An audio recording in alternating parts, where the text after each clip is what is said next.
maybe. And a good Wednesday morning, everyone. Good Wednesday morning to you, Jim, the bestest, greatest, most amazing podcast co-host a show could ever have. Drinking early.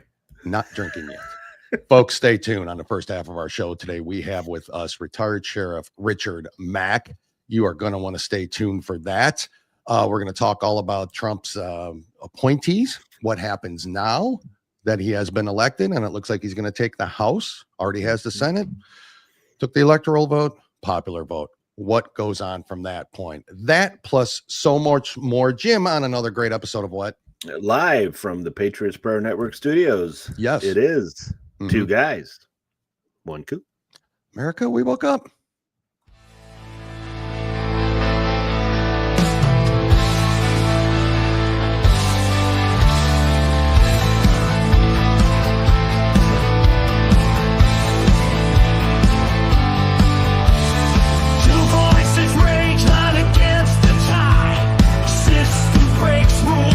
Lost in the crowd, truth hides deep, bury in the noise. Left hand deals lies, can't stifle the choice. Fight back rage, flames in the night. No more chains, break free from the fright. Eyes clear now, vision in the dark. We stand up, never bow to the mark.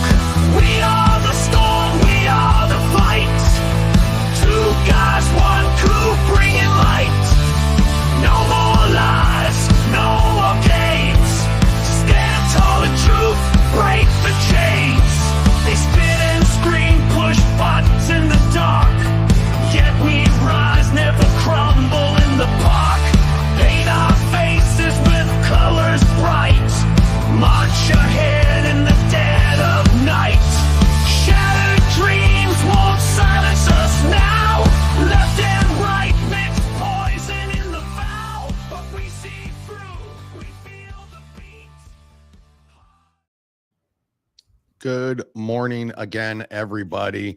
Before we get to Gricker, I think we just bring up the sheriff here. Let's talk a little bit about him. He retired sheriff from Graham County. Yeah, go ahead. Bring it up. I would say there he is. Welcome, Sheriff. Let's talk a little bit about you. I'm going to go in a little bit of background, not everything. The list goes on and on. I don't know. You've had 4 million awards. This is incredible. We're so glad you're with us, though. So we appreciate it. You probably will have no more fun than you will today, right here on this show. So, I mean, obviously. So, but retired sheriff out of Graham County, Arizona, served in law enforcement for 20 years, served as a patrol officer, corporal, sergeant, undercover agent, school resource officer, detective, janitor, house cleaner. I mean, you name it. He's done it in law enforcement, folks. 1991, he graduated from the FBI Academy, which I wasn't aware of. So I do want to hear a little bit about that. During his tenure as sheriff, he became the first sheriff in American history to sue the federal government and win. We're going to talk about that landmark case. That was Mack Printz versus U.S. We want to hear more about that. He's also the founder and president of the Constitutional Sheriffs and Peace Officers Association, something we're going to definitely discuss because you can get involved with that yourself and help that cause. Married 49 years, about to be 50. So congratulations on that next year. 5 children and 15 grandchildren. I can't get one out of my kids. Yeah. We don't, between the two of us, we have 0. We have 0. Yeah. So yeah. We have 4 opportunities for grandkids between us, right? And 0. So congratulations to you on all that. I don't know how you fit all that in with 5 children and 15 grandchildren, but I'm telling you, that's why you look so young. Yeah, maybe that's it. They really bring a spice to our life, and we absolutely love them. And if we'd have known grandkids were so great, we would have skipped the kids and gone right to them.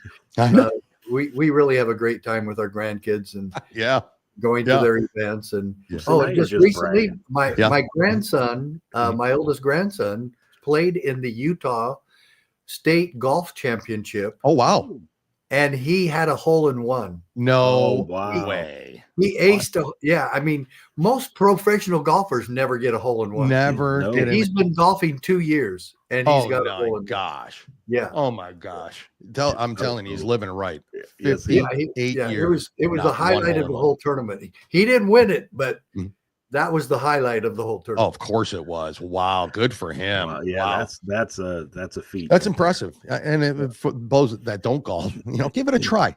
See how easy it is. It's the single hardest sport I've ever played, I think, golf. Oh, it is. Growing up playing baseball and football and things like that, golf by far.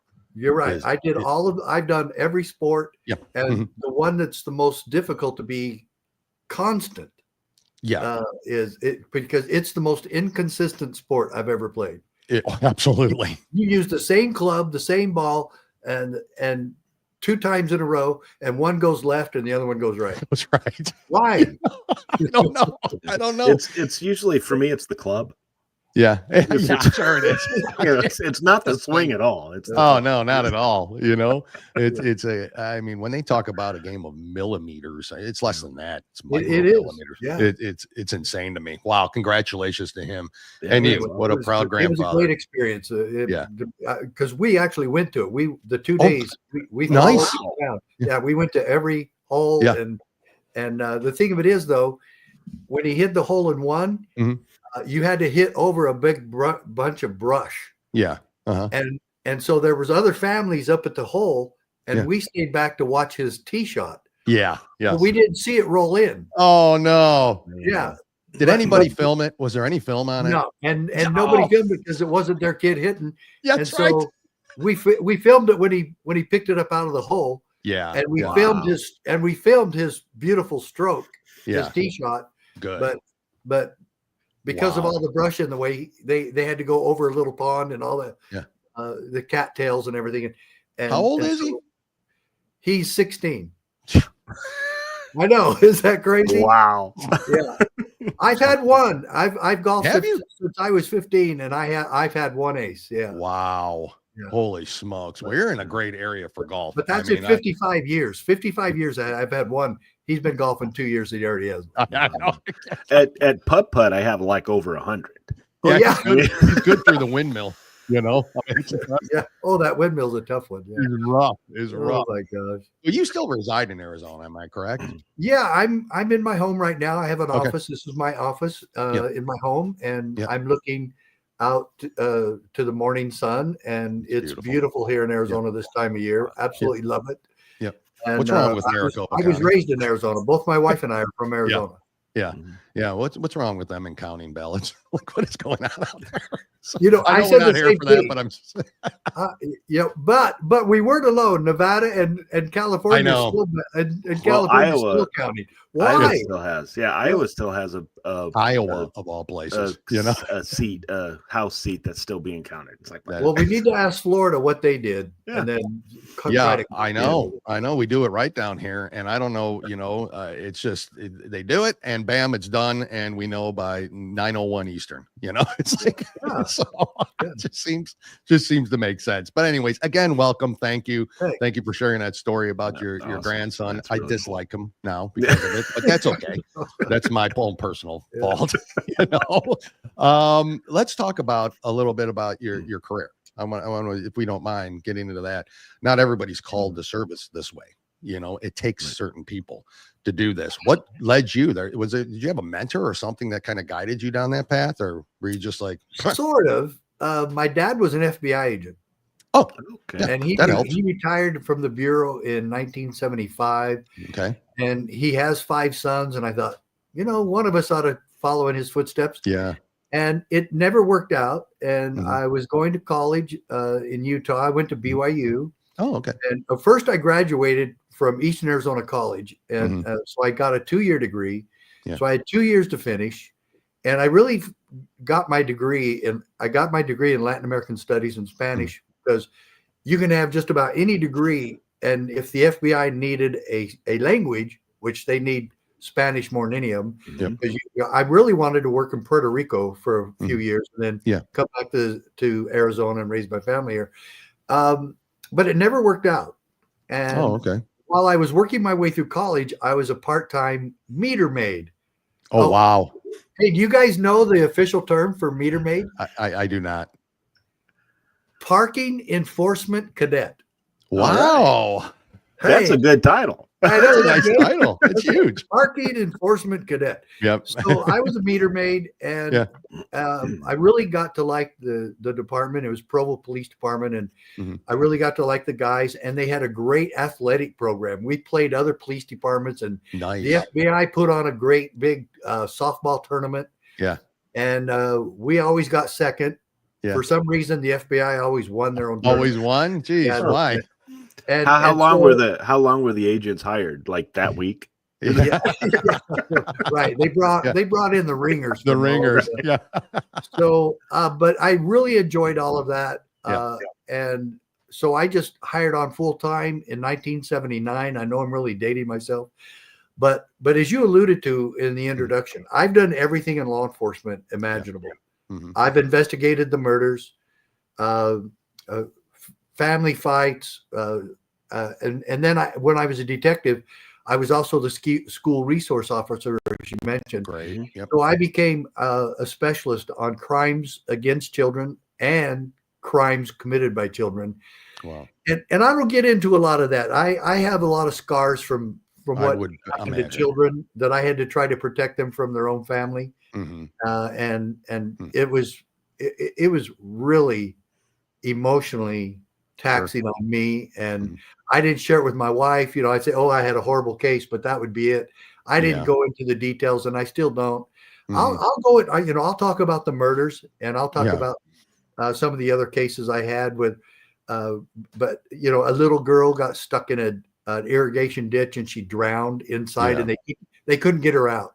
Wow. And that was a huge story because excuse me, I'm sorry.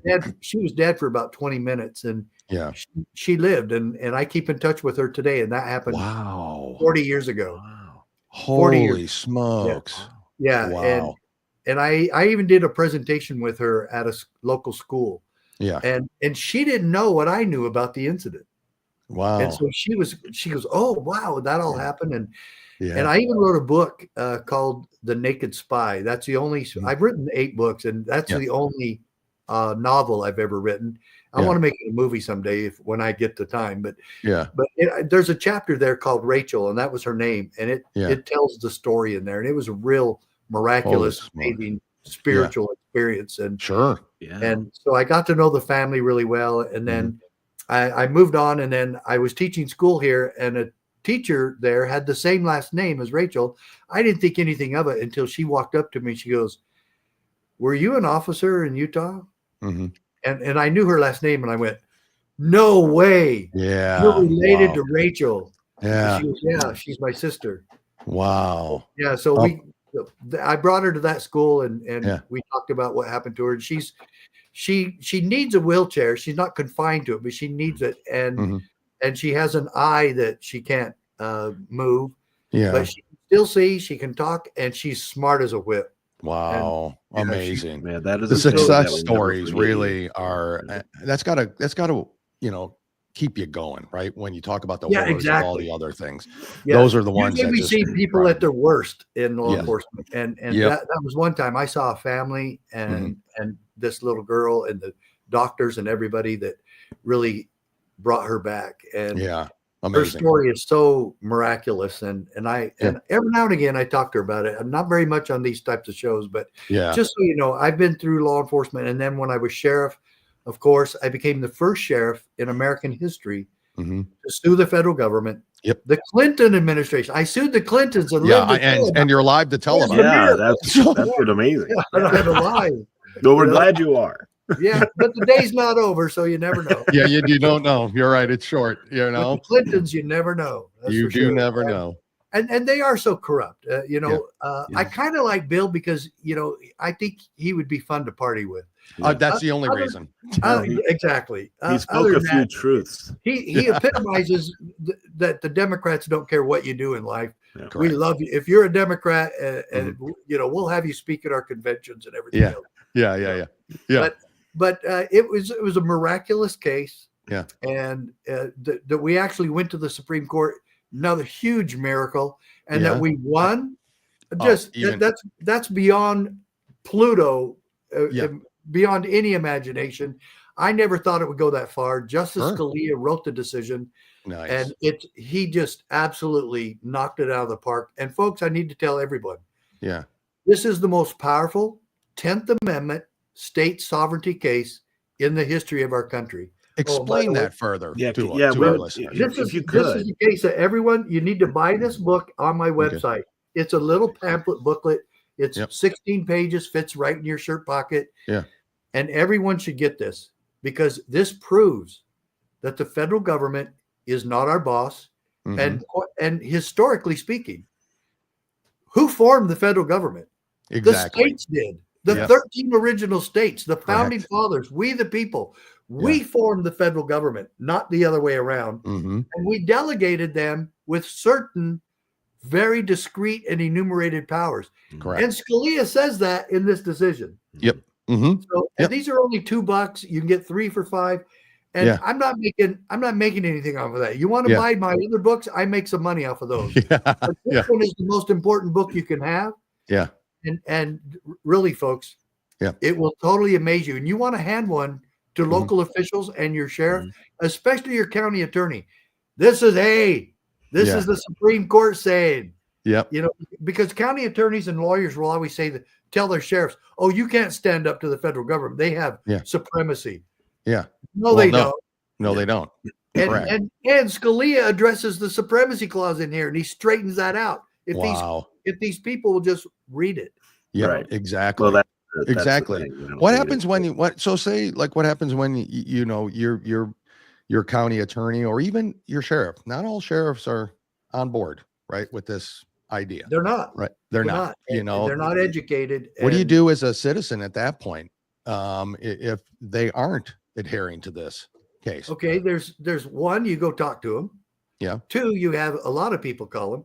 3, you start a recall Mm-hmm. against him. And some states don't have recalls, so you got to look that up in your state. Most do. Mhm. And then if none of that works and you know that you can't recall, then you start a petition drive and everybody sign, Sheriff, we don't want you here anymore. Mhm. You have refused to keep your word, to follow the Constitution. We want to know that we have a sheriff that will protect us Mhm. from all enemies, both foreign and domestic. Correct. So if you're not going to do what we asked you to do, you work for us. We're your only supervisors. We're gonna make sure you lose the next election. Mhm.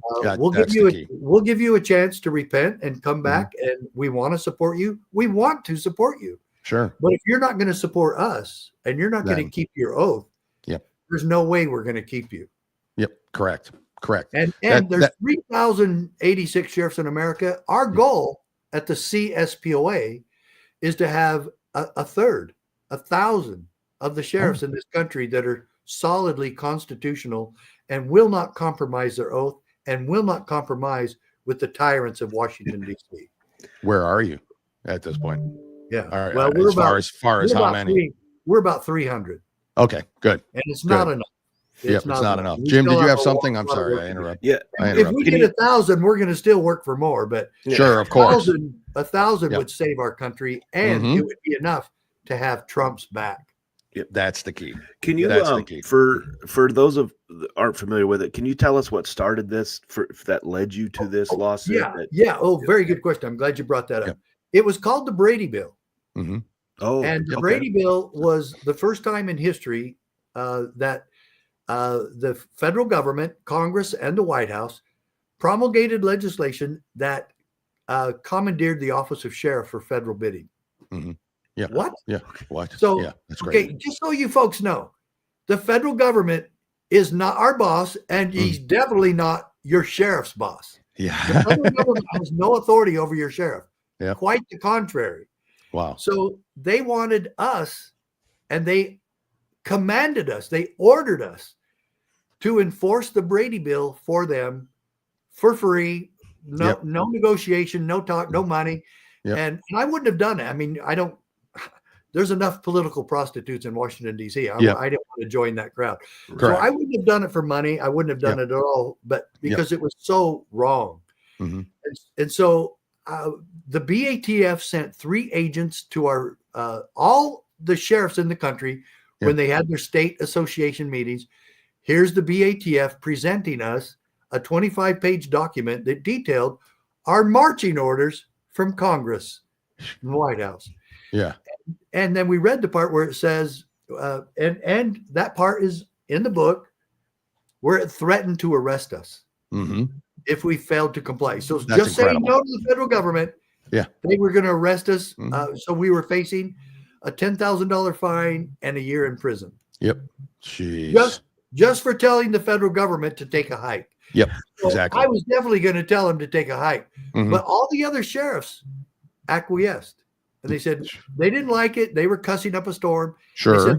But they said there's nothing we can do about it. They kept saying, you can't fight City Hall. Yeah. I've I've heard that term, obviously. That? Yeah. You know? Exactly. And so I went home and I passed it by my wife and I said, I think I'm going to have to sue. And she goes, well, maybe now we know why you were supposed to be sheriff. Yeah. Because it was such a miracle that I got elected. I hadn't even lived there for 12 years. Yeah. And I never worked in law enforcement or any government position ever in Arizona or my hometown. Yeah. But I was new blood and I was old blood and they really wanted that. And I barely won the primary and then I won the general.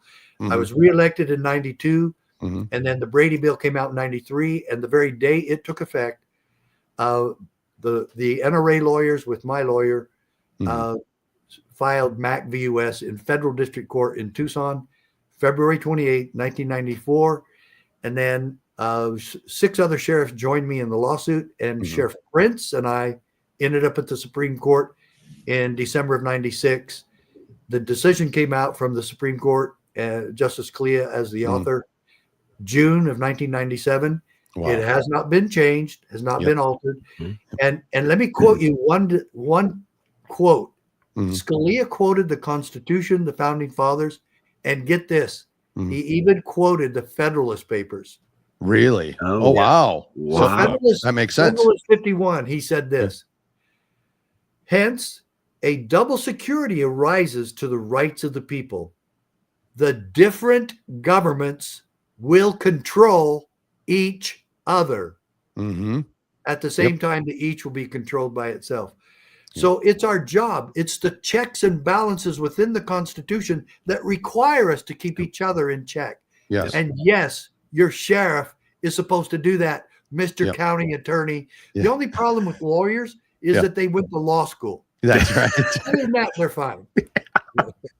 We can do something all day on that one, but so it's funny because the politicians, they seem to forget that that they work for us. They move out of their states, they move and they get an apartment in DC, so they don't have to deal with the constituents back home on a daily basis. Correct. And I just when can we get to that point? Or do you think we ever will, where we decide, you know what, guys, with today's technology, you come back home. Right. Be here, but they lose it.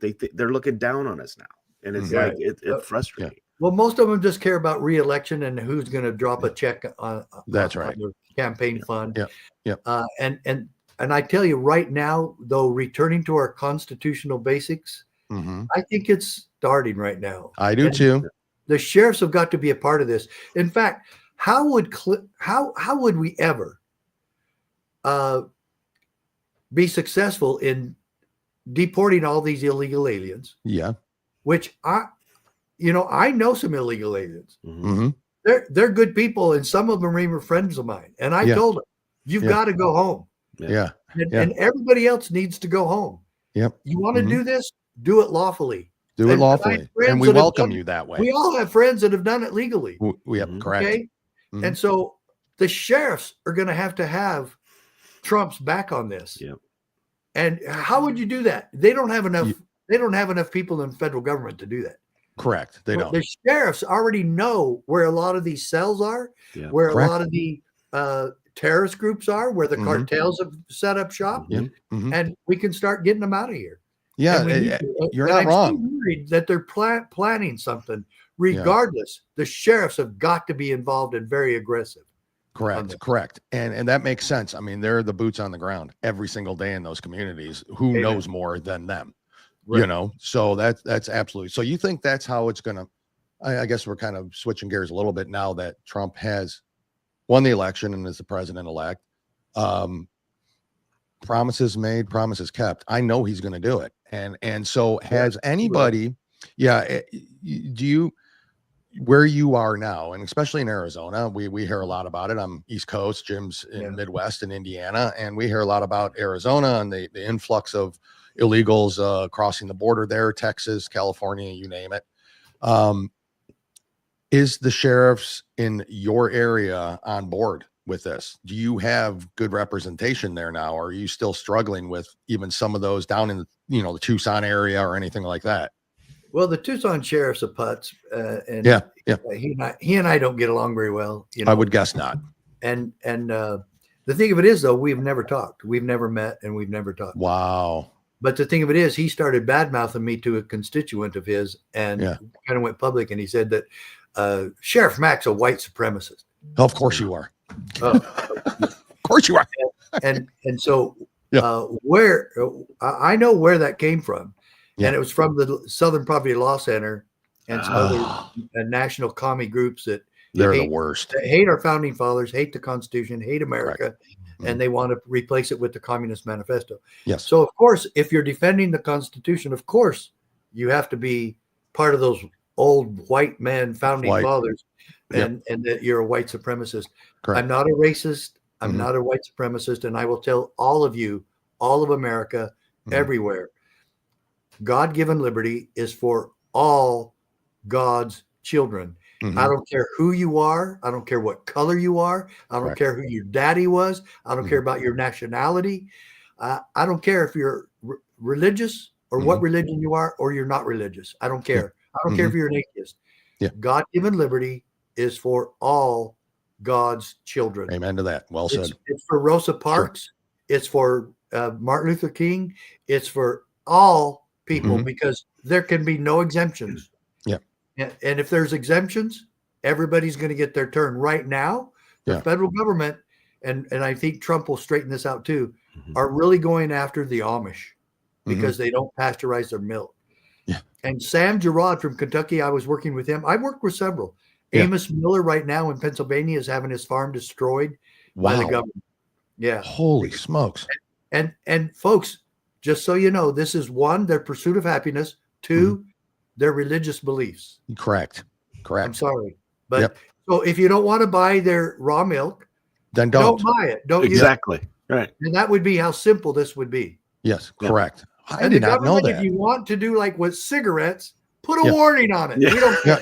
We don't care. Leave them alone. Right. Yep. Leave them alone. Well said. Yeah. I had no idea. Did you, Jim? About the Amish and them going after the, I didn't. I makes you wonder how, actually pretty big. You could look it up if you Google that. Oh no, I believe it. Yeah. Well, locally we have, just 40 miles from where I live, we have a big Amish community, and it's like I never would have thought. Okay, so what? Go talk to them and buy some of their raw cheese. Oh, especially their ice cream. Oh, it's amazing. Yeah. Their rolls, their sweet rolls are very good too. Because let's leave the Amish alone already. Amish restaurants. You guys have Amish restaurants. Oh, yes, we do. They do there. Yeah. We do not down here in Florida anywhere that I can find, but Really? Oh, none that I know of. I've been to a Yoder's, Y-O-D-E-R restaurant in Florida.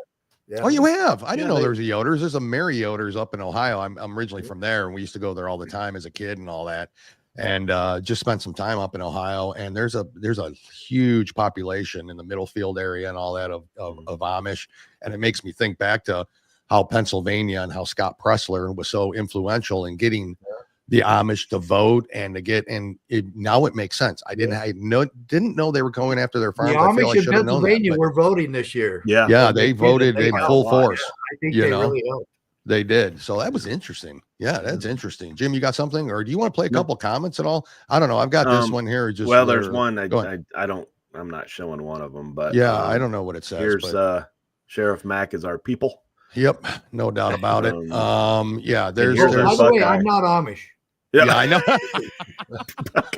Buckeye Or a white supremacist. exactly said what I am a Dale white just said. supremacist, but I'm not. Which is why Scott Pressler focused. I tell you on what, when I go work and see the Amish and they offer me a homemade lunch, Take I it. never. That's Never one of my turn it down. strict rules. I never turn those down. I don't care if I just got done eating.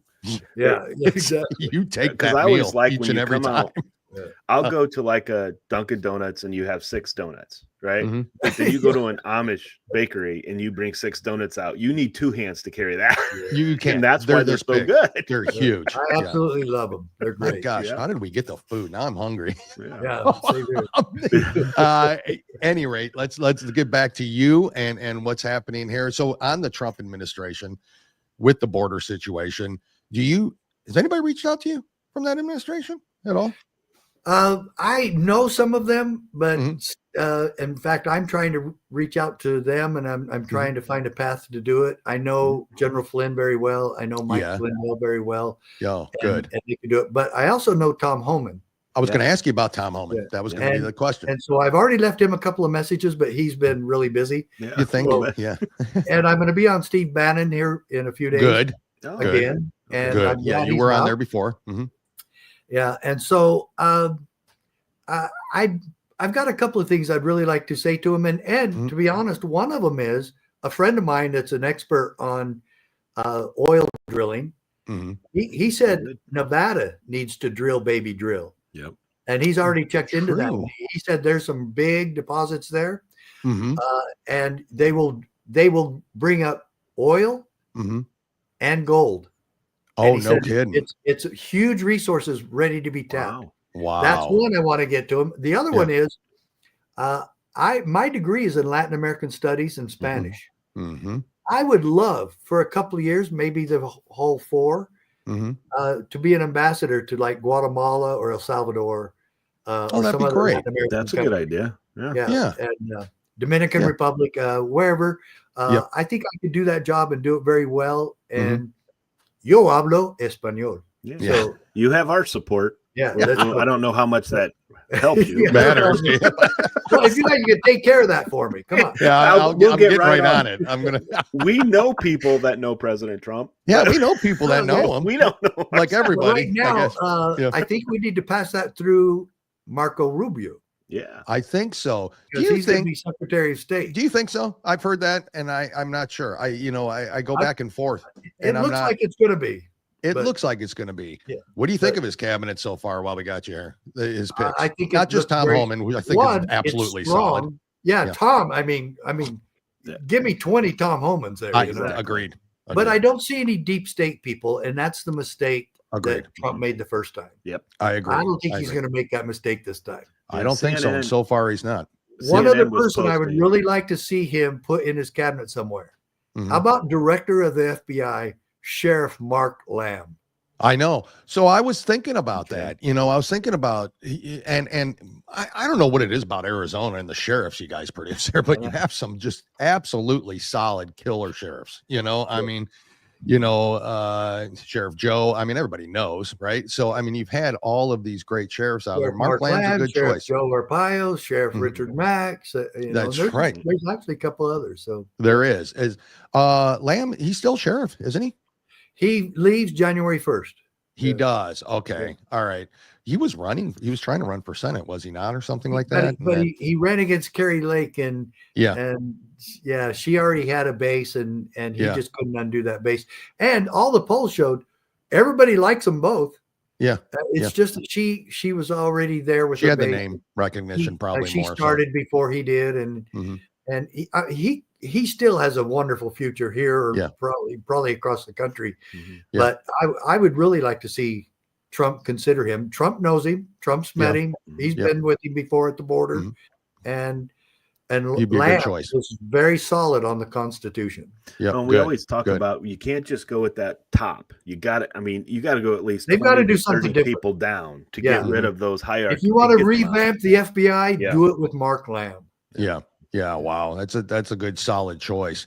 What happens to him if after January 1st? Then I mean, if like do you know? Like, is there any if he doesn't get a position in the Trump administration? He already has a lot of offers. Does he? I would just like to see that from the White House. Yeah. Well, I think you'd be a solid choice to do some work there too. Let's be honest. Who knows the Constitution more than you? Who would be a loyalist That's to one Trump? thing Trump would never have to worry about with Lamb or me. Right. Yep, correct. I agree with that. Because you have CNN saying that Trump's hiring all these loyalists to him, and I'm like, yeah, of course. Oh no, how dare you? Yeah, no president does that. No. Let's put Kamala Harris as Attorney General. Okay, let's go. That makes sense, right? It's like, come on, people. That makes a lot of sense. That's why we have more viewers than they do. But the crazy thing that it is, her campaign and she are asking Biden to leave now so she can be the first black woman president ever. Yep. For what? What is that for? What is it for? What is I don't know. I think they're always up to something. Ego, to stroke her ego. I'm sure that is pretty much. I'm sure that's what it is. I don't think Biden's going to do that, even in his craziest moment. I don't think so either. Trump is meeting with Biden as we speak. His plane landed in Washington, D.C. So that I'd like to be a fly on the wall on that meeting. That's for sure. That's for sure. Can we talk a little bit about your organization? So the Constitutional Sheriffs and Peace Officers Association, CSPOA. Tell us more about that organization and what it entails, like how you started it and how people can contribute to it. It was born out of my lawsuit. It was because the credibility of this lawsuit just really smacks it all in the face. Sure. The Justice Scalia actually calls us, the sheriffs that did this lawsuit, he calls us the CLEOs. The Brady Bill calls us the CLEOs, the chief law enforcement officer. Yep. And we are. And if you're the chief law enforcement officer, which other law enforcement officer is above you? No one. That's what. No one. The federal government is not our boss. Like I said, he straightens that out. Scalia clarifies the supremacy clause, and he clarifies the commerce clause, where they get their only regulatory authority. That's the only place. Interstate commerce, not interstate commerce is the only place the federal government has any regulatory authority. They have stolen and usurped thousands more.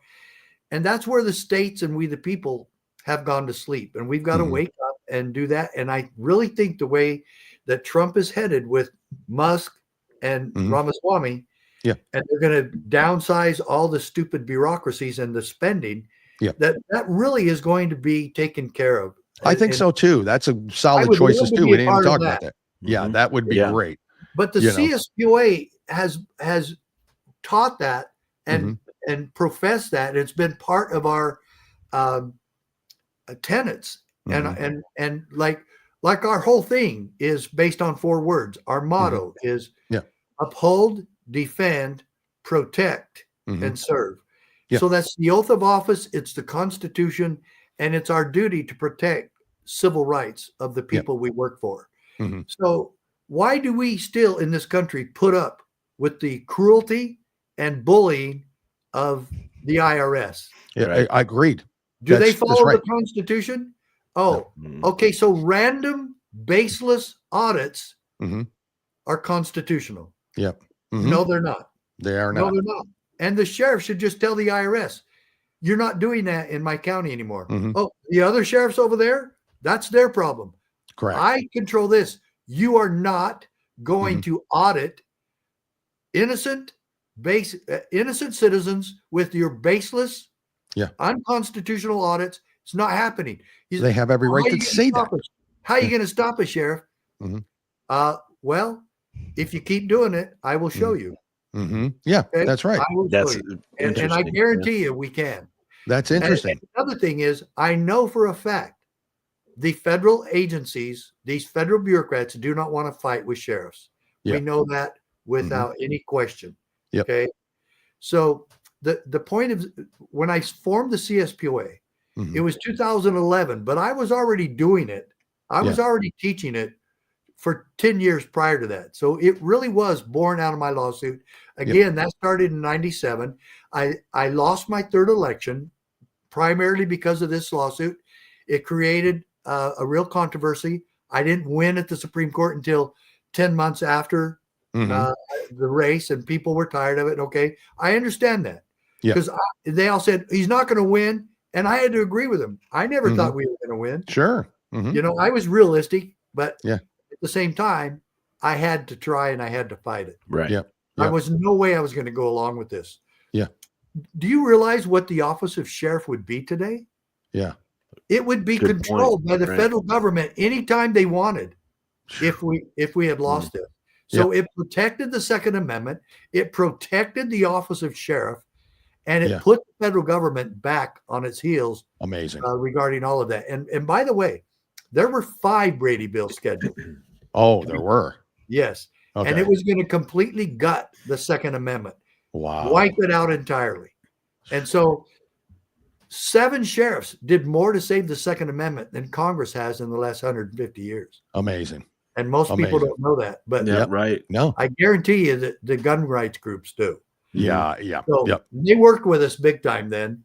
Yeah. So I'm glad they're all there. I'm glad they're doing their job. So it makes ours easier. But folks, this is the thing. Without constitutional sheriffs, COVID-19 mandates would have gone crazy. Correct. Gun control would have gone crazy. And bureaucrats would be doing anything in your counties that they want without any checks or balances. That's right. And we are the ultimate check and balance. And we are the boots on the ground to protect you and your God-given rights. And we are the finishing touch on Martin Luther King's dream of protecting civil rights across this country. Yep. We've got to remember that. That our purpose in government, our purpose in law enforcement is to protect the rights of the people. Yep. Exactly. Exactly. Well said. That's what CSPOA does. That's what and they can, everyone can go to cspoa.org and that they can get that pamphlet, right? As you can and get that become a member. And become a member. We have a sheriff's posse. We have a sheriff's posse. We want all of you to be a member of. Yep. And you can go there and become a member. You can get the literature there. There it is. Absolutely. Buy all my books. Yep. The County Sheriff, America's Last Hope. The County Sheriff, America's Last Hope. The Proper Role of Law Enforcement. Are You a David? How about this one? From My Cold Dead Fingers, Why America. Yeah, gotta get that. But folks, you want to be part of the solution, and that's what this is. That's right. That's what it is. And that's a good point about the sheriffs. I think a lot of us just kind of lose the not lose focus on that, because it's there, right? We vote and they're there, but they're very important. And if we had more sheriffs throughout this country like you, holy cow, would this be a lot. It's a great country anyway.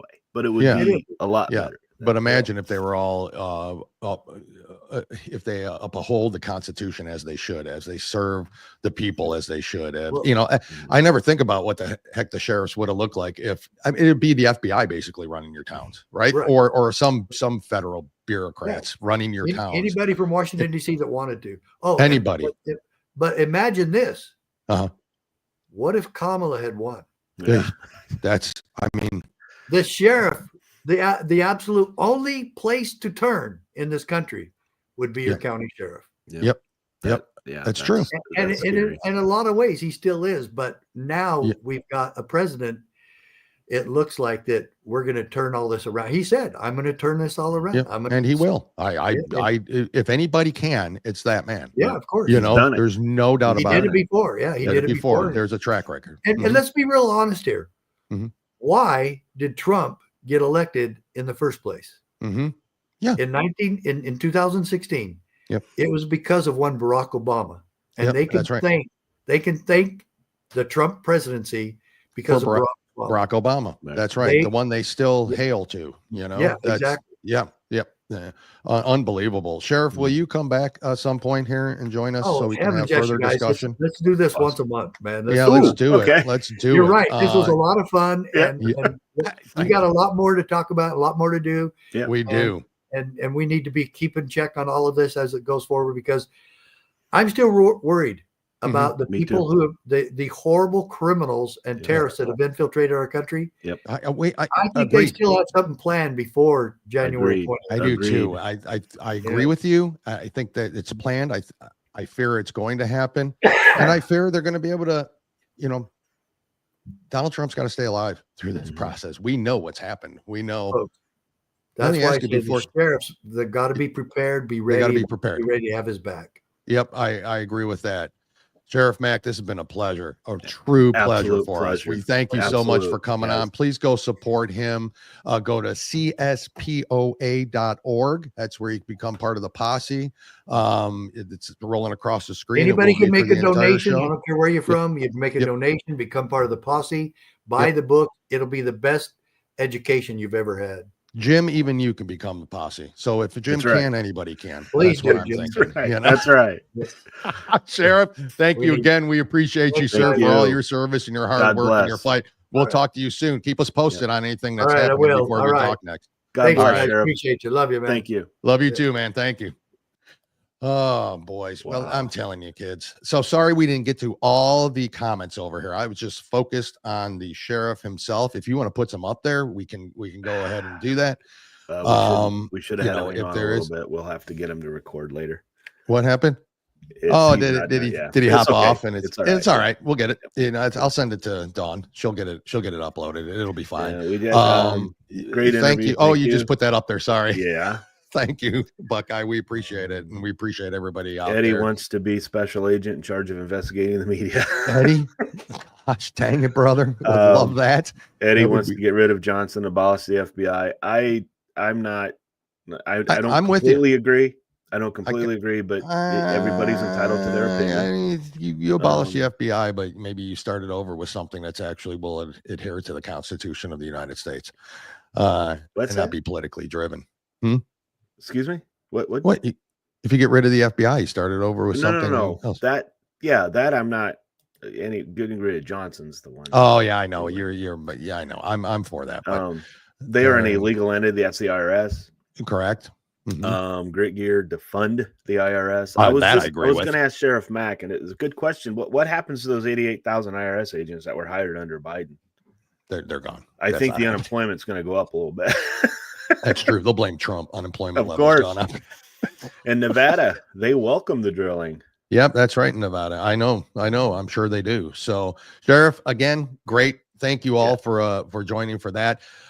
Listen, we have to get to some of our sponsors here. Let's start off with Grit Gear real quick. We didn't do it at the beginning of the show. We want to get them in there. So also remember, we're sponsored by TrumpToken.com. You'll hear from them later. But here's Grit Gear. We will be right back, folks. Grit is defined as firmness of character, unyielding courage in the face of hardship or danger. At Grit Gear Apparel, we honor all military, police, fire, public service, and patriotic Americans, both men and women regardless of color, creed, or religion. Our brand represents the love and freedom for our country, the heroism of all our men and women, and the principles of what this wonderful country was built on. Our goal is to regenerate the sense of patriotism and to spark the American pride within us, to stand together in the toughest times and become victorious, to preserve all our freedoms, to honor our flag, and to respect the men and women who have fought and died for us to have these freedoms. Wear our brand with pride, with a sense of patriotism, and as a statement for the love of our country. Whether you're military, public official, or civilian, our brand is for you. Together we stand as Americans. We do stand as America's, folks. Yes. Remember that. That is gritgearapparel.com. Thank you, Buckeye. And lockandloadcoffee.com. Please go there. Support this veteran-supported, America First, family-owned and operated company. I don't think we need to tell you any more about it. You've met Rich. You know who they are. These are hardworking, truly, yes, true American patriots. Please go support them. And they're really good friends of ours. I ran out of my last cup today. Yeah. Did you? I thought the order was on the way. It is going to be here today. So, nice. Timing. Good timing. Perfect. See, I'm telling you, that's what you get with Grit Gear and Lock and Load. That's You get that kind of timing and that kind of service. They bust their rear ends, and I'm telling you, you get some amazing stuff, folks. And they do not mass produce. No, they do not mass produce. So this is very good. Yep. And it's their service is amazing. Stress this enough. The coffee is phenomenal. So give them a try, folks. Use coupon code 2GUYS. Get 10% off of your first order, and keep using that code, please, so they know you heard it here on this podcast. Anything over $125 on the gear is free shipping as well. And join the coffee club. They got a coffee club that that you can join. So please go there and support them. We would really appreciate it. We know they would appreciate it. Again, thank you to Sheriff Mack. What a joy. Great guy. Super excited that he was able to come on. There would be a good role for him, I think, in this administration. Jim, somewhere. Do you think who shouldn't? So let's talk about this. Trump's got some picks, right? Out there, solid choices. I'm not on board with Marco Rubio. That's just I got to be honest with you. I was watching MSNBC and CNN, and they have convinced me these are terrible choices. These are they're just loyalists. They're just loyalists. I mean, just a cabinet full of white supremacists. Let's be honest. Unreal to me that's happening. Unreal. The shocker to me, and I don't think it's a wrong choice. I think it's absolutely dead solid choice. Was Pete Hegseth. Yeah. I was absolutely surprised at that. Were you? Stunned. I just didn't see it on the radar. Wasn't surprised, stunned.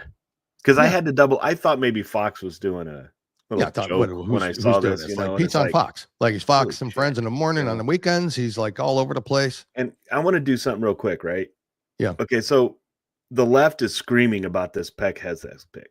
Hegseth. Okay. They're just upset about it. Christy Noem's another one they're getting upset about. Oh, of course. Remember, this individual that I'm about to put up was in charge of our nuclear waste. Yeah, ready? Remember that. And if you're that, this guy leave it right up there here for a minute. Let that sink the viewers let it resonate. Waft in it. This is what was in charge of nuclear waste. And it's probably why it looks like an alien. Our nuclear waste, and they're not complaining about him. They're complaining about this guy. I'm going to play. They're complaining about this guy. Correct it, but it would take a new Trump administration going after it really hard. How would they correct it? Well, first of all, you got to fire. You got to fire the chairman of the Joint Chiefs, and you got to fire this. I mean, obviously, you're going to bring in a new Secretary of Defense, but any general that was involved, general, admiral, whatever that was involved in any of the DEI woke shit, has got to go. Either you're in for war fighting, and that's it. That's the only litmus test we care about. You got to get DEI and CRT out of military academies, so you're not training young officers to be baptized in this type of thinking. And then, whatever the standards, whatever the combat standards were, say, in, I don't know, 1995, let's just make those the standards. And as far as recruiting, to hire the guy that, did Top Gun Maverick and create some real ads that motivate people to want to serve. And there's lots of other ways in which you could identify who gets promoted and what, but there's an ethos change. I mean, there's a reason people don't want to serve, because they don't trust that their senior leaders are going to have their best interest in mind in combat. I know there were mistakes made on our tours all over the place, but I, at least for the most part, had a sense that my senior leaders were committed to the completion of the mission for the right reasons. And maybe there were strategic differences and all that other stuff, and it wasn't always perfect, but that trust is broken, and you have to reestablish that trust by putting in no-nonsense warfighters in those positions who aren't going to cater to the socially correct garbage. Yeah. Why'd they pick him? Why Trump pick him? Solid. Absolutely solid choice. Sometimes when you bring somebody in from the outside that you would not think should be in a position, that person turns out to be fantastic for that job. Of course. It doesn't have to be a general. Nope.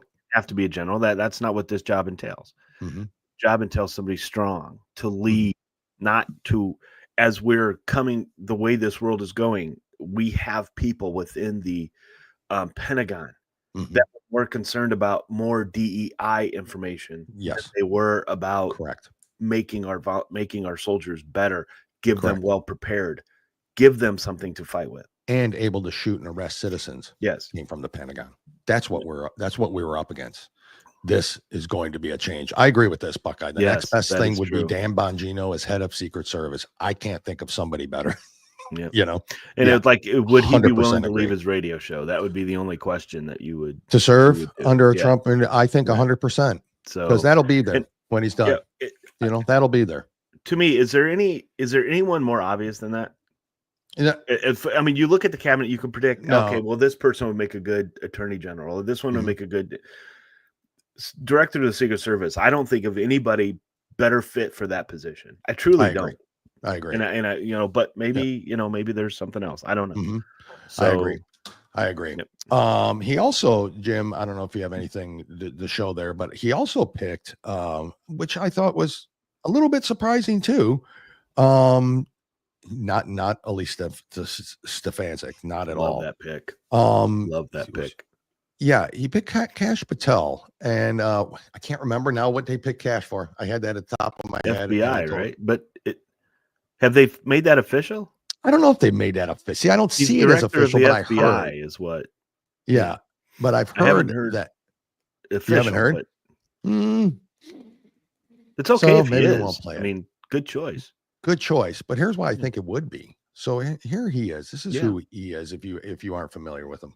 7 declassification office, whatever you want to call it, transparency, truth, whatever. I don't care. Sits in the White House, reports directly to you, and you take incoming from the United States of America. I want JFK. I want the 9/11 files. I want this. I want that. All the FBI, and this is a tool. This is something we didn't cover. What the deep state uses the most to cover up their corruption is an illegal application of the classification system. Remember the Lovebirds text from, this is a beauty, the Lovebirds text from FBI, DOJ land, Russiagate, Strzok and Page were texting each other. They were running the Russiagate investigation against Trump. They were the head of the counterintelligence unit at the FBI. And they're having an extramarital affair together. Can't make this stuff up. They're sending each other texts about how much they hate Trump and are going to create an insurance policy to stop Trump. Then we finally find those text messages. You know what the FBI and DOJ do for like a year? Redact them to congressional investigators and congressional men and women running the oversight of their agency. That's just one example. But it gets even better. Here's the deep state full circle. Just last week, do you know what Strzok and Page received from the Department of Justice? What? A $1.5 million payout to settle a lawsuit that Strzok and Page brought for the improper disclosure of their personal text messages on FBI phones. And the DOJ just rewarded them. They broke the law. They broke the chain of command. They broke every regulation there is in the FBI. They weaponized the system of justice against a political target they hated. We found those text messages, and we got them declassified finally in full when I became Deputy Director of National Intelligence. And the world has now seen them, and they can read them. And that's the best form of transparency. That's why I want this 24/7 declassification office. Don't have me regurgitate it to you. Read it. Get the documents, get the files, get the memos. But the deep state came full circle and gave these guys a payday for rigging a presidential election and breaking the law. That's unbelievable. Hey, Bella. We haven't heard from Jim's dog in a while. Jeez, Pete. That's solid. Badass is right. Yeah. He is. I mean, badass. can you imagine the leadership is so much different than the DEI cabinet that we had under this last administration? I mean, it's night and day. I mean, Pete Buttigieg, he made a statement one time that he loved trains as a kid. And so when Biden heard that, he decided, okay, you're transportation secretary. That qualifies you. Yeah. So, it's probably true. But I'm telling his definition of trains was different than ours. I want to CNN and MSNBC can say what the hell they want to. Let's compare cabinet members when we're all said and done. Because they want to go after the pick, Kristi Noem. That's the one they want to attack. Why can she? But again, Dana Perino said it best yesterday on the 5. I like that pick because she's a governor. Governors have to oversee a lot of different agencies within your state. That's what the director of Homeland Security has to do. Correct. FEMA, all these different things. So now, was that a surprise pick? Probably a little bit, but a loyalist, as it should be, because we all know that President Trump, if somebody does not perform to the level, whether it's look, some people just aren't up to it, right? Correct. That person will be removed. Correct. Unlike Biden, who fired no one. Nobody was fired. But here's what I like. But go on. If anybody heard, John Ratcliffe is now going to be the director of the CIA. So a solid choice. So who is he? Watch this, folks. 50,000 text messages that I've seen with your personal beliefs, like Peter's F truck. Trump, stop Trump, impeach Trump. Go ahead and confirm on the record that none of that occurred on an official FBI device or on official FBI time. Go ahead and do that. Sir, no, they did. Many of them did. Oh, they did. Okay, so 50,000, sir. So really, no, I'll give you a chance at the end. So what you really meant to say was that when you said you never crossed that bright, inviolable line, what you meant to say was, except for 50,000 times, except for hundreds of times a day where I went back and forth, expressing my personal opinions about effing Trump and stopping Trump and impeaching Trump on official FBI phones, on official FBI time. Other than that, you never crossed that line. I'm sure there are 13,000 FBI agents out there that are beaming with pride at how clearly you've drawn that line. Agent Strucker, you're starting to understand why some folks out there don't believe a word you say, and why it's especially troubling that you, of all people, are at the center of the three highest profile investigations in recent times that involve President Trump, and that you were in charge of an investigation investigating, gathering evidence against Donald Trump, a subject that you hated, that you wanted to F him, to stop him, to impeach him. And do you see why that might call into question everything you've touched on all of those investigations? Chairman, I'm done with this witness, and I yield. Great. That's who That's that. your director. I'm telling you, solid. A couple things. Breaking news real quick. I don't know if this is true. Whoa. Whoa, is that Buckeye? Are you spilling the beans? Is this true? Wow. Just announced Tucker as press secretary? I thought that Habib was going to get it. I thought honestly. Alina Habib was too. Yeah. Is this true? Verify. Let us know. This and then just into welcome. Oh, sorry. Go ahead, Jim. Welcome to the network. Welcome, Mr. Kevin Jones. Welcome, Kevin. We What's appreciate up, gentlemen? you here. First time seeing your channel. I'm ready to live in the world of our forefathers and vision for us. This just gets better and better every day. Agreed, brother. Agreed. Very Thank well you said. for being here. Thank you for being here. I had the same thing. What?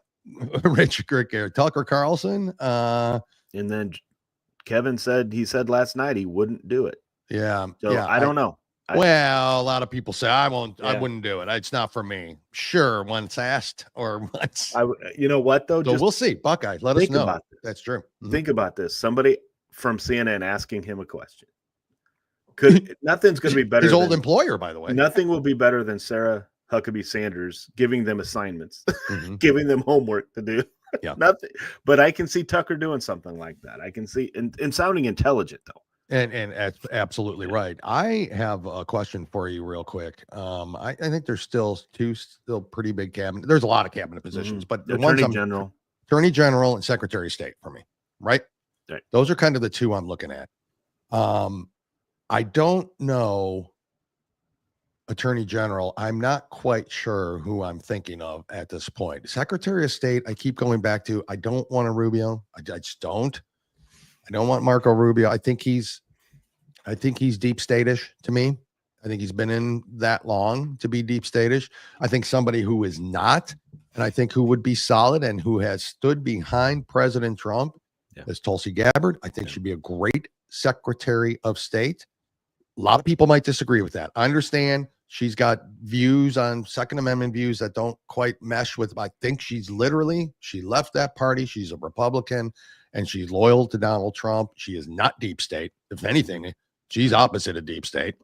I just think it'd be a solid choice for her. I wouldn't be upset with either one of those. Yeah. And honestly, and whoever he picks, it's going to be fine. They're going to be fine. They're going to be good. They're going to do what they need to do. And Rubio Attorney General, just not. I don't think it's going to happen.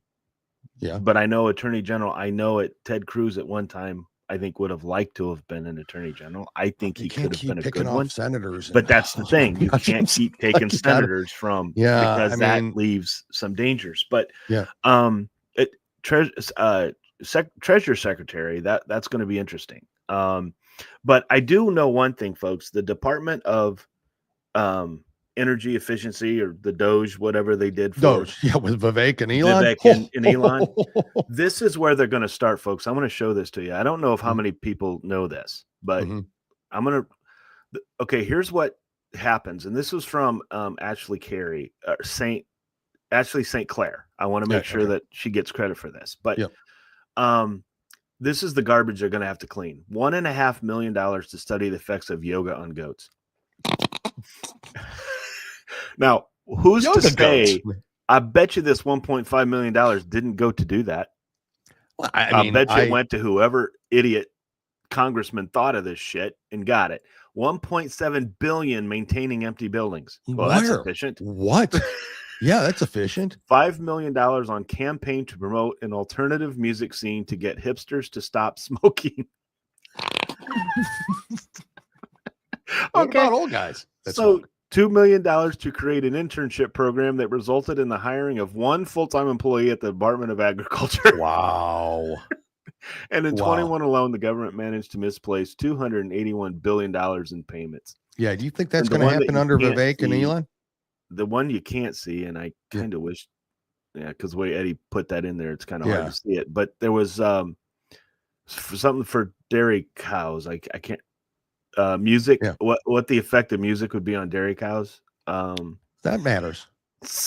That matters. I mean, I give up anymore, folks. I mean, yoga goats and music for cows. This is what they need to do. Yeah.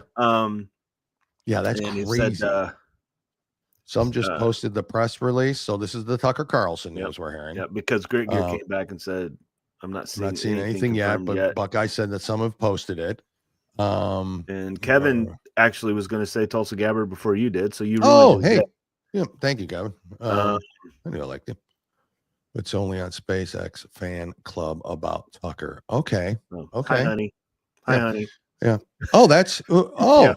What got a new okay. Something new. Thank you. She's on Rumble. She's watching. Oh, she is. Thank you. Yeah. Hit that like button, everybody, if you would. Yeah. Just keep hitting that like button and don't stop. It really does work on cows, Kevin. Thanks. I appreciate it. What the music? Yeah, they relax and give more milk. Okay. Well, just ask. So maybe that wasn't a waste. Ask the view. Just ask the view. Yeah, that's what they'll do. Jim, and, Kevin, a lot of people I have heard the same thing. I'm 63 and never voted until Trump. That was there's other people that have done it.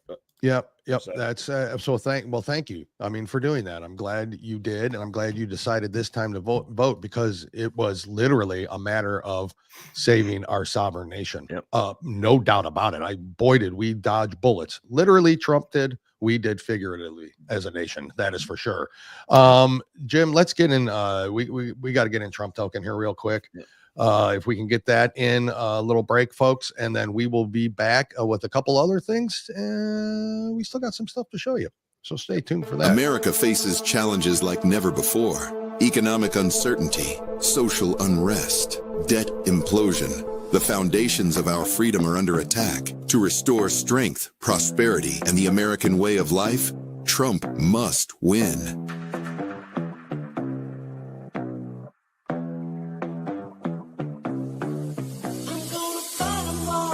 I plan to ensure that the United States will be the crypto capital of the planet and the Bitcoin superpower of the world. Introducing the Trump token, blending the deflationary model of Bitcoin with the technological advancement of Solana. It's more than just a cryptocurrency. It's America's future medium of exchange. The Trump token pledges to donate 50% of proceeds, up to $50 million, to Trump's 2024 re-election campaign. Join the movement. Stand with Trump. Secure your future at thetrumptoken.com. Okay. I'm telling you, folks, Bitcoin is going through the roof. Going through the roof, folks. So, literally, this is the future, folks. So, TrumpToken.com. That is absolutely true. The TrumpToken.com. Jim, you want to show a couple more things here? I got something. Yeah, I want to show guys, I want you to pay close attention to Chuck Schumer. Yeah. I'm gonna play something from him that he has a message to his he has a message to his people on the other side of the aisle in the Senate. Okay. Listen to this and then we'll talk about it when we come back. Okay. I can't wait. Now let me turn to my colleagues on the other side of the aisle. Another closely contested election now comes to an end. Closely. To my Republican colleagues, I offer a word of caution in good faith. Take care not to misread the will of the people, and do not abandon the need for bipartisanship. After winning an election, the temptation may be to go to the extreme. We've seen that happen over the decades, and it's consistently backfired on the party in power. So instead of going to the extremes, I remind my colleagues that this body is most effective when it's bipartisan. Oh, my God. If we want in the next 4 years the Senate to be as productive as the last 4, the only way that will happen is through bipartisan cooperation. Democrats will be ready to do what we have consistently done. Work with both sides when the opportunity arises. Democrats will never abandon our values, but neither will we reject an opportunity to move the ball forward to make people's lives better when we can. The question is now whether or not Republicans are willing to do the same. To my colleagues on the other side, once again, do not abandon bipartisanship. It's the best and most effective way to get things done. I can't even. It was true in the last 4 years and will be true in the years to come. With a straight face, he stood up there. That's all he has. He can't move anything anymore. So, okay, first of all, Kevin, I didn't see this one. I did not delete it. Yeah, so I don't know. If you want to repost it, go ahead. We'll put it up there about there, illegals next door to you. Yeah, we got some comments here. Suck it, Schumer. Wants to come across the aisle. Yeah. Does he believe the shit he is shoveling? No, I do not believe. With a straight it's a family affair here today, isn't it? It is. Boy, I'm telling you, what's going on. My sister, my brother, my. It's nice that you have family that supports you. I wish I had a family. But they listen okay, later. so this goes along with now. Remember the filibuster? Remember how they were talking before the election that we need to get rid of that filibuster. We need to do this. Let's do it. And now they're changing their tune a little bit. And you and I were talking about this. Wouldn't you love this? Wouldn't you love to take the bill that they were going to pass? They want to do on filibuster and have the Republicans say, okay, guys, we think this bill is a great idea. Let's do it. Yeah.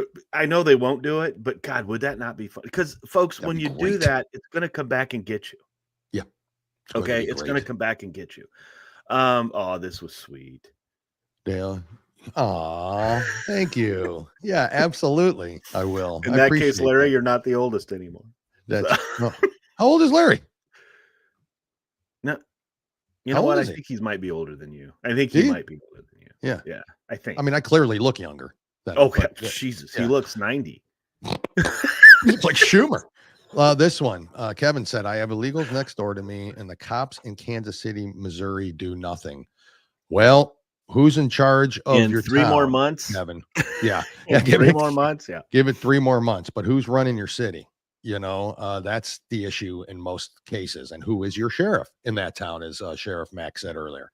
You know, let's see what happens there. Let's see. I got that. And then I know. Well, first of all, I know Duck is about to turn 60. Oh no. So my guess is he will be 59. So my guess he's at 58 because I think that's my age, I guess. Yeah. I'm not 59 till September, so next year. So he's clearly older than me. Yeah, he is by months. Yeah, he is by 1. Hey, I want to play this real quick because we didn't really talk about it much, but that whole controversy with FEMA down here in Florida and obviously the Carolinas and Georgia, they sent a patsy, and I'm not saying she wasn't involved and she didn't adhere to what she was told, but there's no way this is an isolated incident. And she appeared, the fired employee from FEMA, who would not go to houses that had Trump flags or Trump signs after Hurricane Milton came through. Yep. She spoke on another podcast. I don't know the podcast name. I can't remember it, but this is what she had to say. Just listen to this, and it makes sense. I was fired. They all alleged that these actions were made on my own recognizances and that it was for my own political advances. However, if you look at the record, there is what we call a community trend. And unfortunately, it just so happened that the political hostility that was encountered by my team, and I was on 2 different teams during this deployment, they just so happened to have the Trump campaign signage. FEMA always preaches avoidance first and then de-escalation. So this is not isolated. This is a colossal event of avoidance, not just in the state of Florida, but you will find avoidance in the Carolinas. Senior leadership will lie to you and tell you that they do not know. But if you ask the DSA crew leads and specialists what they are experiencing in the field, they will tell you. Demand for FEMA to give you those incident reports. Yeah, good for her. Good for her. Thank you for coming out. And saying where's that the attack? Where's the attack on the left for going after a minority woman? Yeah, I know. Where is that? Where's Just the checking. attack on that? Well, they didn't attack Aunt Jemima. So why are they going to? Well, they did attack. Just removed her. They Just removed her. Just removed her. Completely removed her. Yeah. So yeah, that is exactly. There's no way it was one person, because somebody else from FEMA would have went there. Somebody else would have. There's groups of those people that go. This was directed, and I thought about that when it came through the hurricane, and I saw the areas.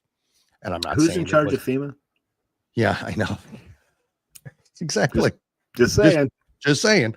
And I saw the areas it was affected. I'm like, my God, how are they going to get through that? How are they going to vote? How are they going to, boy. And even with all that, Trump still takes Florida, Georgia, North Carolina, and then all the battleground states as well. But yeah, this is true, Kevin. And I agree with this. Somebody signed off on the whole thing. Yeah, of course we did. This individual was guilty, should never have done what she did. But the fact that you're not throwing me under the bus. She's coming out and saying that this was higher up. I mean, I guarantee you she had no problem doing it. Correct. But folks, these are Americans that were suffering. Mm-hmm. Yep. And I'm going to be honest with you. If it was the other way around, I would be upset with the administration if they did that. These are Americans. Of course. These are their lives. This is nothing to be politicized. It never is. But again, the left, this is all they do. Yep, exactly. Right now, you can't have holiday dinners anymore, right? Yep, you're right. Mm-hmm. You have psychiatrists actually telling people, if you have family members that are pro-Trump, don't go to Thanksgiving with them. Yep. Really? That's what they're telling them. That's what they're telling them. Do you want me to play this video from Eric Hovde? I think I'm saying his name right. Yeah, because we need to, folks. Go ahead, Dale. Go ahead. Yeah, no, you can explain it. Well, go ahead, and then I'll put it up there. Something happened in Wisconsin. Yes. Very similar to what happened in Pennsylvania in 2020. Mm-hmm. He was getting phone calls. He'll tell it, but he was getting congratulatory phone calls. Mm-hmm. On his and victory. Then 3 hours later, we found more. This is Wisconsin Senate. So it's about 4 minutes, guys. But I literally, you have to hear it again. You think election and Trump won. We got the popular vote, the electoral vote. No election integrity issues out there. Bull crap. There is, and it's still out there in full force. Let's hear from, what should have been Senator Hovde, right? Here you go. I've been wondering why I have remained quiet since election night. I believe it's better not to comment until I have the facts. Wisconsin Election Commission is in the final process of finalizing the canvass from last Tuesday's election. Like many of my supporters, I was shocked by what unfolded on election night. At 1 a.m., I was receiving calls of congratulations, and based on the models, it appeared I would win the Senate race. Then at 4 a.m., Milwaukee reported approximately 108,000 absentee ballots, with Senator Baldwin receiving nearly 90% of those ballots. Wow. Statistically, this outcome seems improbable, as it didn't match the patterns from same-day voting in Milwaukee, where I received 22% of the votes. Since last Wednesday, numerous parties have reached out to me about voting inconsistencies, such as certain voting precincts in Milwaukee having turnout of over 150% of registered voters, and in some cases over 200%. Additionally, in 2020, President Biden received 10 million more votes than Vice President Harris did last Tuesday. Yet in Milwaukee, even though the population of Milwaukee has declined and registered voters declined by 26,330 and early voting numbers were down, somehow Harris received only 1,100 less votes than Biden did, which is not consistent with most major cities. This was accomplished by same-day registration that surged by almost 50% on a rainy day. Many people have reached out and urged me to contest the election. While I'm deeply concerned, asking for a recount is a serious decision that requires careful consideration. Further, there are meaningful limits on a recount because they don't look at the integrity of a ballot. What we do know is that Democrats organized and funded a phony America First candidate, Thomas Leaguer, on the ballot to deceive voters, that this candidate was aligned with President Trump in order to siphon votes from me. Because of this deception, Leaguer received 28,724 votes. Additionally, Democrats propped up the Libertarian candidate, Phil Anderson, who garnered 42,344 votes through mailers and digital media to again draw votes away from me. If either of these candidates had not been in the race, the outcome would be different today. Is this right and fair to deceive voters? Is this the democratic process we want? Confidence in our elections is essential to a functioning democracy. It is one thing to lie to voters through TV ads like "I'm a Californian" or "I want to ban abortion" or ban beer. It is another to fund and organize a false candidate to manipulate voters. Another issue that is further undermining our confidence in our election is the failure by Wisconsin and Milwaukee election commissions to clean up our voter rolls. We currently have almost 8 million registered voters on our voter rolls with only 3.5 million active voters. Their primary role should be ensuring fair and accurate elections, and yet they have fallen short. This lack of action raises obvious questions about their commitment to doing their job. What happened in this election does not inspire confidence in our process, and that is wrong. Throughout my campaign, I've emphasized the need to come together, restore trust in our elections, reduce divisions, and focus on building a better Wisconsin for everyone.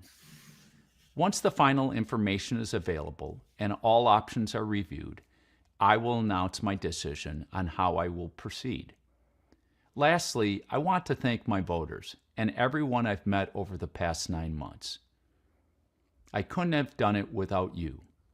This is a difficult decision because I want to honor your support and at the same time bring closure to this election for our state. Thank you for your time.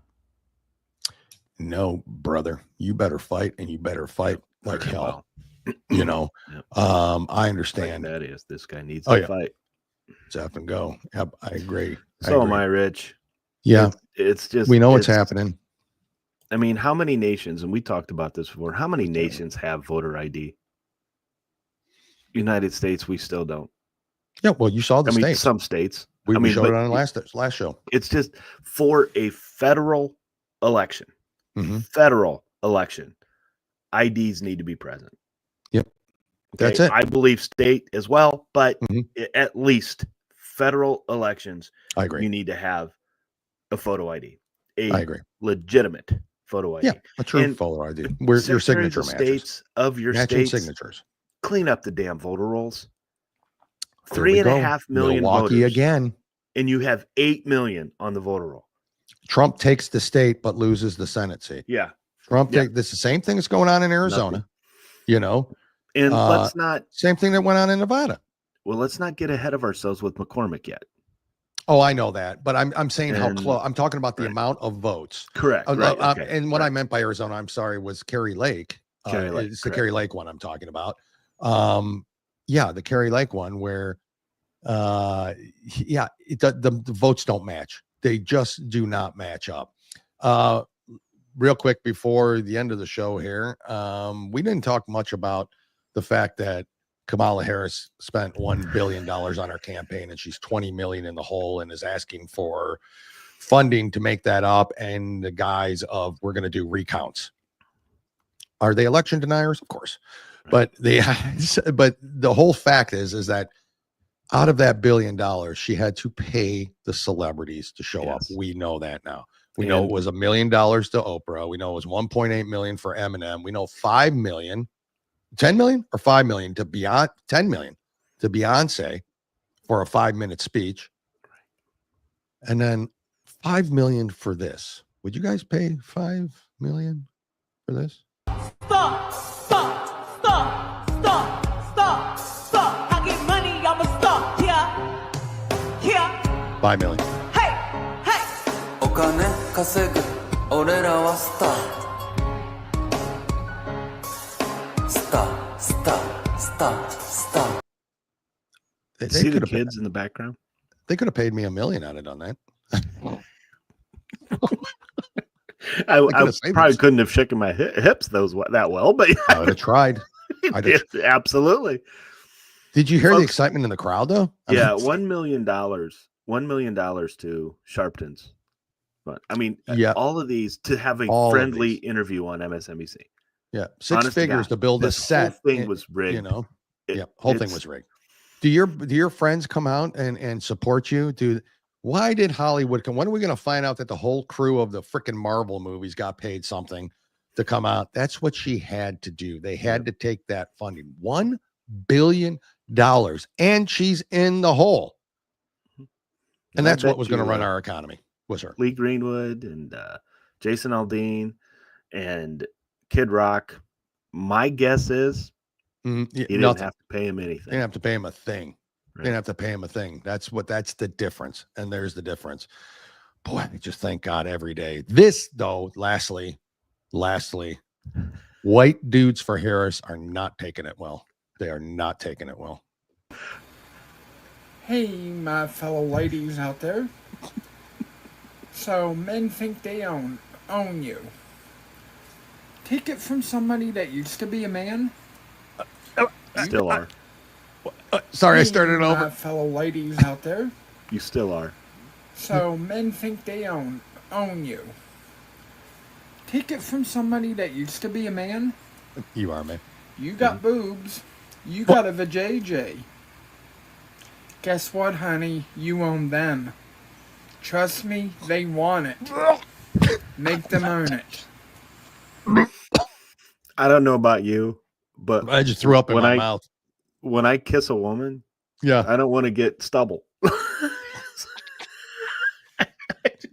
Well, Jim, to be honest, there are some women that have stubble. I mean, let's be honest. But not like that. She had more chins than a Chinese phone book. I saw it. Yeah, Kevin, you said it right. Yep.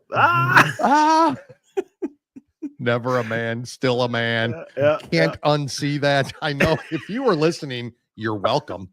If you were watching, I'm sorry, but the white dudes for Harris are doing bad out there. So it's crazy. I'm still trying to figure out. And if somebody can show me all of this stuff that's going on right now, I want somebody to send me, and especially the left. Okay. Yeah. I don't think we have a whole lot of leftist listeners, but I'd say not. Show me where President Trump was going to have a national end to abortion when it was his idea. I want to hear that in writing. I want to see that on video where he said it. And also where he was going to get rid of all contraception. Yeah. The abortion pill. A new one. Yeah. I want to see where he said contraception's a new one to us. Right? Yeah. I want to see where he said it. You and I watched as many speeches as he gives. Correct. And the only thing he ever says about abortions, it's where it belongs in the States. That's it. Yep. And he's always been the 12 to 15 week guy. That is correct. He's always been, but he said it's up to the states. Yep. That's right. And it's up to the states to decide. Yep. So, and again, show me where he's a racist. Don't bring up to Charlottesville. It's already been debunked. Yep. Okay. We know he didn't say that. Show me that you didn't get from MSNBC or CNN. Yeah. No, I don't care if you got it from there. Just show me the video. Show me. I want to hear the video of those things coming out of his mouth. You can't do it. You can't do it. Jim, it's Wednesday. We're going to play Warrior Shield. We're going to be back here to end the show. So here it is, Warrior Shield Foundation. Be right back.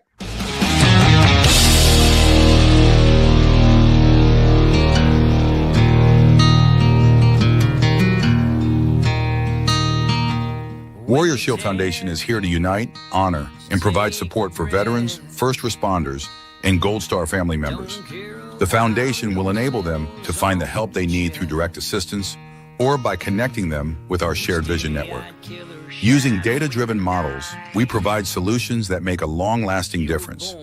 We, along with our partners, are dedicated to bringing together like-minded groups and individuals who have committed to making a difference in the lives of our hardworking, everyday heroes.